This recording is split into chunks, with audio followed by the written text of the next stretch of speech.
এই মন্দিরের নতুন কাঠামো তৈরি হয়।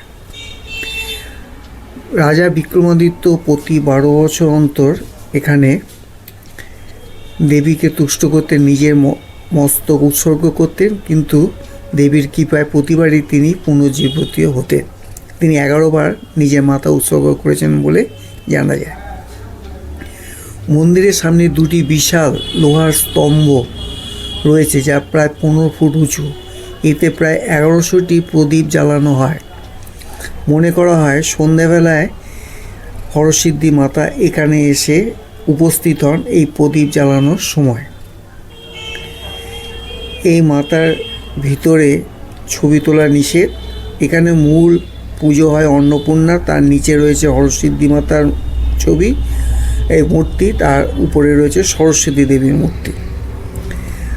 এখানে এসে প্রচণ্ড বিকেলবেলার দিকে প্রচণ্ড ভিড় হয়, কাজেই লাইন দিয়ে বসে নিচে সবাই এই প্রদীপ জ্বালানো দেখতে শুরু করে।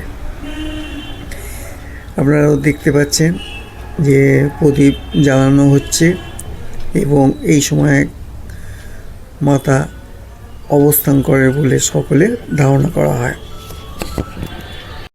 এই মন্দিরে হরসিদ্ধি নামকরণের কারণ আছে। একবার ভগবান শিব এবং মাতা পার্বতী যখন কৈলাসে বিচরণ করেছিলেন, তখন চণ্ড ও প্রচণ্ড নামে 2 অসুর দেবগণকে উত্ত্যক্ত করছিল এবং শিবের আদেশে চণ্ডী এই 2 অসুরকে বিনাশ করেন।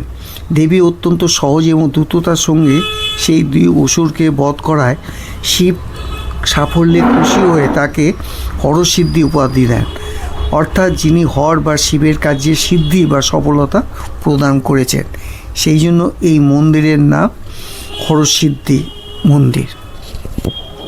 আপনাদের এই সতীপীঠের ভিডিওটা যদি ভালো লেগে থাকে তাহলে অবশ্যই কমেন্টস করে জানাবেন এবং ভিডিওটা প্রচুর পরিমাণে শেয়ার করবেন, চ্যানেলটা সাবস্ক্রাইব করবেন, যাতে আমি আগামী দিনে আরও অনেক সতীপীঠ বা কালী মন্দির বা ঐতিহাসিক ঘটনাগুলি আপনাদের সামনে তুলে নিয়ে আসতে পারি।